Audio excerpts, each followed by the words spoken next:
Have you ever loved something so much that you just want to make it happen every day? Me neither. This is a podcast today. Alexander Paddington. His name is Alexander Paddington. And he's a young Peruvian. Okay, Alexander. His name isn't canonically Alexander Paddington. His name canonically, technically, isn't Paddington. He's probably just Bear. Or I'm assuming he had. I actually don't remember his full sort of. I know he came out of the mud. He was like doing it in Peru and a bit, and I have actually did this one already. I did already start. I was 10 minutes in talking about Paddington, but I basically was talking about how like Paddington's, he's an immigrant, an illegal immigrant. I think he was a stowaway doing it up sort of Windrush style, coming to London, and I just said that sort of kind of as a joke, not as a joke that he literally, he came and it's like that's great for you, Paddington. I support Paddington.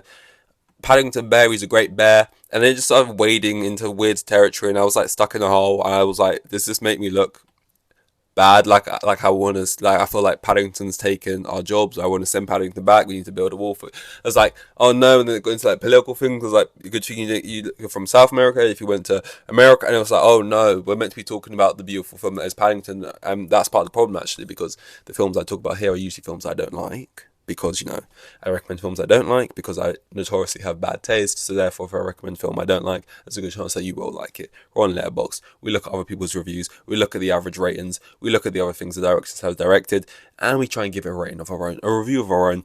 And this film is being talked about, which means therefore I don't like it, right? Which is true. I don't like this film, but that doesn't mean I don't like Paddington the individual. I'm not Scrooge. I'm not sort of, you know. I don't guard the underworld. I'm not Satan himself. I have a heart. It beats, normal speed. You know, what's the thing with the Grinch? That's what I was reaching for there. Like, it doesn't beat does his heart beat 2 times as fast or something? Or like, is that, I don't know what his heart, it goes 2 times in size when he's like, I don't remember. Maybe I'll do the Grinch one day. But I don't like the Grinch enough to do it for this. Maybe I don't actually think I quite like the Grinch. I think not like I don't support him or his political views. The Grinch definitely has problematic takes. Look, he's a problematic character. Anyway, Paddington Bear. Um, his given name because he lands in Paddington and he just gets called Paddington. Don't mind it, mate. There's a little statue in. I was walking through Paddington Station. Was it yesterday? What day is it today? No, I think it was yesterday. And the little kid taking a picture next to the Paddington Bear, and I looked at it, and I could have went 2 ways. I could have went, ugh, grow up. You're literally 5, but grow up. Or I could have walked and felt joy from it, and I looked at it and I went, yeah, take a picture next to Paddington. Like this, I like that. Paddington's cool. But if I was walking through King's Cross Station, right, and I see someone taking a picture next to the little, little fucking shopping trolley coming out of the wall, I'm like, oh, yeah, here we go. Look another one. Oh, shit. And I like Harry Potter. Notice I haven't done one of these on Harry Potter yet. I like them. Maybe Fantastic Beasts actually. Let me actually note that down because that's not even a bad shout. Those films are not magic. Let me write that down actually. Fantastic Beasts, more like mediocre beasts, am I right? Oh, someone get this guy a show. Let's put him in front of a crowd. I will not throw away my Alexander Paddington. And that's anyway. We'll get to that in a minute. Let's just read the synopsis first of what this film is. I gave it 2.5 stars, by the way. That's massively being carried by Paddington. And I didn't actually fully get into this. Is that I like Paddington. I like him. I like his whole vibe. I like his whole deal. I like the way he's looking at me like right now. He's got a cheeky little smirk on his face. I like the font. I like the color of the font. What I don't like about Paddington is all the humans. Opposite to Planet of the Apes, that was my problem with Planet of the Apes was I liked the humans, even though they was bad. I felt like they were meant to be like sort of the bad painted characters. I mean, Tom Felton, Draco Malfoy in that film was basically a little, little abuser, a little animal abuser. He's a complete over the top sort of prove a point kind of human character. Aren't we shitty type of thing? But I just don't like apes so much. I'm gonna back him no matter what because that ape, I believe it's very plausible a monkey, if given the right equipment, would shoot me between my eyes. You know, they can work machines probably, and they could and they would laugh and they'd rip my. I just don't like. I just spoke about this yesterday. Whereas in this film, it's the animal that I do like, and that's Paddington. Whenever it cuts to any of the humans, I'm just like, get back to Paddington, man. But let's read the little synopsis, if that's what it's called. Please look after this bear, thank you. A young Peruvian bear travels to London in search of a new home. Finding himself lost and alone at Paddington Station, he meets the Brown family. That's their last name. Anyway, so Paddington is a bear. He lands down at Paddington. I don't remember, because he would have got a boat, I feel like. He gets a boat from Peru, I believe, from what I can remember. I don't know where he gets the clothes from, because I think he was naked. But then he gets a boat, and I don't know how, because the boat would have came in on the coast somewhere. I don't know where the boat's coming in from. So I don't know how he got to Paddington, if like he got a train into Paddington from like out there somewhere. That's probably what happened. It's not that weird to think. But yeah, he lands in Paddington, sort of just. And why does he? Oh yeah, he travels to London because I think there's like a note or something, and he thinks he has to go meet his aunt or some shit like that. The average rating's only a 3.8. I would have thought it would have been a lot higher because this is just a beloved film. But let's see some. This came out in 2014. Wow. Feels like just yesterday. Let's see what other films Paul King has directed. He's done not a lot. Wow, he's done Paddington 2, and Wonka. And this is the Paul King cinematic universe. So these kind of all exist in the same realm. Which is weird because what's her name? Real quick, woman. And there's probably more crossovers than just this, but Sally Hawkins is in both of these. So I guess at some point after faking her death to Willy Wonka, who believes she's passed and is therefore, trying to make chocolate to prove some point and be like, I'm doing it for you, mama. Little does he know, she just moves to, a non-fictional town of London and raised a Peruvian bear. Well, he lives in a fictional place that looks kind of like London, but also Paris, and also probably a couple other places. Thinking his mom's dead, when really she just, is living it up in sort of a nice house, a nice townhouse. I was gonna go for a pretty penny. I don't know where they live in London, but I ain't seen this film, I guess, since 2014. But yeah, he ain't done much more than that. It's kind of these three films, and people love him for it. He's sort of the He's a real life kind of drawing. He's a Candyman,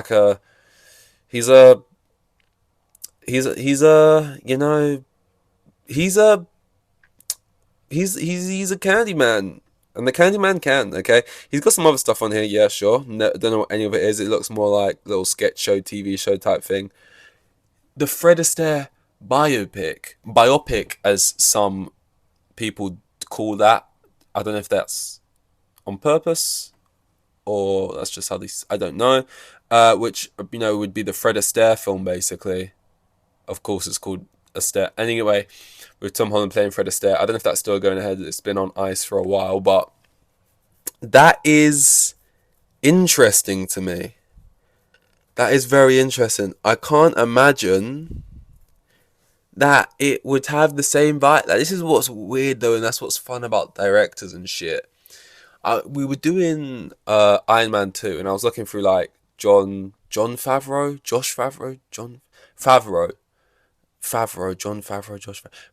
right? His like films, and it was like he's got a couple of Disney sort of CG remake films like Lion King and Jungle Book. It's got like the Iron Mans, a couple of Iron Mans in there. He had something else that was just like completely unrelated. It was just like, where is the sort of like the style here? You look at someone like maybe Denis Villeneuve or whatever, right? And it's like there's Dune Part 2, there's Arrival, there's Blade Runner 2049, and it feels like, oh, you can kind of see like a kind of style. You could maybe see like a certain kind of vibe to it all with like Nolan or someone. And then I feel like Paul King is very interesting now because it's like, is every film he ever directs for like the foreseeable future? Is he just, oh, I'm the guy who does these sort of Roald Dahl kind of like, picture book type films. It's like Wes Anderson. You go into Wes Anderson film, it's like, oh, we're gonna see sort of people running around like they're on a 2D plane, being like, dun, dun, dun, dun, dun, dun. It's all gonna be like. Then that's just his whole thing forever. Or is he going to be like a director who's like, no, I really like making this style of films, and I think I'm pretty good at it. My two Paddington films that went down an absolute treat, 100% on Rotten Tomatoes and all that, certified fresh, and Wonka and stuff. Is that like every film is going to be of that vibe? Like, I can't. Fred Astaire biopic. Is it going to have like this like sort of not real kind of like imaginary world? Which I guess would be interesting to see, like, a biopic tackled in, like, a different way than just, it's a gritty thing or telling the true life of a person. Telling of a person, but doing it in, like, a very light-hearted, more digestible kind of way. I don't know. Like, this is just a mock-up poster, so you can't really gauge anything from this even. All you know is Tom Holland would be playing Fred Astaire. It's just very...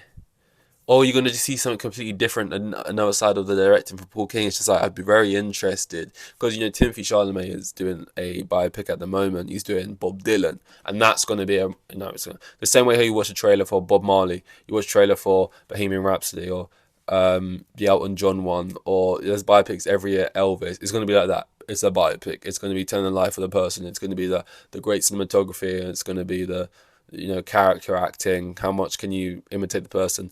It's like, is this going to be another one of those? Or is he going to try something? I don't know. I don't even know if the film's still happening. That'll be interesting. I forgot that was even a thing.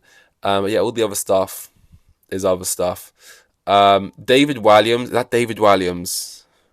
Maybe. And to be honest, it doesn't surprise me that he's worked with David. Like, he kind of has that sort of David Walliams, like I said, Roald Dahl picture book kind of style to him. But, back to Paddington. The average rating is, I gave it like a 2.5. That's been massively carried by the character of Paddington, not the film itself really, and it's got one of 3.8. Let's read the 3 most popular reviews, shall we? Oh, this is a long one and it's just a big meme, but it's 4-star. And I'm going to commit to reading it, and I guess you could skip, but you may as well just commit to listening. Paddington is sad, Saddington. Paddington floods the house, Baddington. Paddington loses his mind, Maddington. Paddington starts a family, Daddington. Paddington offers to buy the next round, absolute Laddington. Paddington, but only a bit, just a Taddington. Paddington replaces the current actor of Olaf in the Frozen sequel, Josh Gaddington. Paddington accidentally headbutts Emma Stone. Super Baddington. Paddington does a flip on his pastel blue pennyboard in downtown Calais, with the sound of the ocean breeze filling his ears as the palm trees sway in the wind and trace his yin-yang wrist tattoo. Raddington. Do I regret starting this because I can't find a good place to stop? You bet your Assington. I think I meant to pronounce that Assington. It kind of rhymes with better. Okay, that didn't work. My Baddington. Cool. So big old meme there. That's sort of very in the vibe and the theme of the film there. I could have imagined cutesy music playing over the top as I said all that. We love the. There's some kind of MCU joke here which I'm not understanding of this one. Next one, 4 stars. Paddington is the cutest fucking thing. I love this little bear. I would have added another fucking in there, but that's fine. I love this little bear boy and would like to protect him at all times. Yeah. Go watch this movie right now. My dad loves this film, an unhealthy amount actually. A lot of people loving Paddington. No one really committing to the 5-star rating though. So kind of put your stars where your words are, where your mouth is, because a lot of people saying they love this movie, they will die for this bear, but not a lot of people willing to give him the 5 stars. A lot of people putting in 4 stars, but saying they'd kill for this movie. Well, prove it and put it in the 5 stars. I don't know what I'm going to give as a review. Like I said, Paddington obviously is a goat. Well, he's a bear actually, but you know what I mean. It's just the actual film. I'm like, I could just watch Paddington do Paddington stuff. Like, I could watch Paddington do his taxes. I could watch Paddington, eat a jar of marmalade, shit it out, and eat it off the floor. Paddington's just great in that way. But the actual film, when it cuts to people like Pierre Capaldi or whatever, or like fucking, Wait, is it Peter Capaldi? Yeah, Peter Capaldi. You know, any of the humanoid beings, I'm like, oh, just get back to the little bear, please, thank you. I want to see more of the little bear. So that's kind of why it drops down for me. And why ultimately the film is overrated for me, because it's like, you know, we are all hypnotized by the bear, and the film's just the film. I think, or maybe people just love the film. I don't know. That's probably the case. I don't know why I'm thinking that's so unlikely. I gotta give it a review. I'm gonna give it as my review. I'm gonna say, um, um, he's just like his country. He's young, scrappy, and hungry, and he will not. I'm trying to force in like a Hamilton kind of quote here, but I can't remember like any of the songs apart from like the main one for some reason. I mean, that's the only one when they say Hamilton in it, right? Um, I might, honestly, this is lazy. I might just put my review as Alexander Paddington. He's just like his country. He's young, scrappy, and hungry. He came out the mud. Like, he's very similar, you know. I felt the song is like, you know, like you look at. Wait, 1 minute. I just want to get something up here to view the parallels real quick. Alex, and I'm telling you right now, it will be worth it. It will be worth it, because I just feel like this little bear is just sort of he like England. It's very, some people really like England from the outside. It's like, oh, England, I want to go there. I want to go. It's probably cute, and I love the royal family. And a lot of people's eyes have sort of been, you know, the sort of the fog has been wiped off them, and they see us for what we really are, and you know that they know the country's nothing special, and that we're all miserable and rude, right? And Paddington did wonders for this country. You know, he really got our stocks back up there. Like, when you're getting, I mean, this was 2014, but when you got like nonce allegations in the royal family, and you know, those are the people who are on our money. And you got like this sort, you know, you got like Brexit, and you got, you know, Paddington really carrying the nation on his back there. But I want to ask is, how does a bastard, orphan, son of a bear, and a Peruvian, dropped in the middle of a forgotten spot in the Peruvian mountains, by Providence, impoverished, in squalor, grow up to be a national treasure and a scholar? You know, Alexander Paddington, I salute you. Was that worth it? I don't think so. Yeah, I'm tired. Paddington gets an A star from me. I don't know what, since when we started doing sort of grade systems. The individual, the man, the myth, the legend that is Paddington, he gets 5 stars. The film is the film, and therefore is why we're talking about it today. Letterboxd should be linked somewhere. Thank you. See you tomorrow.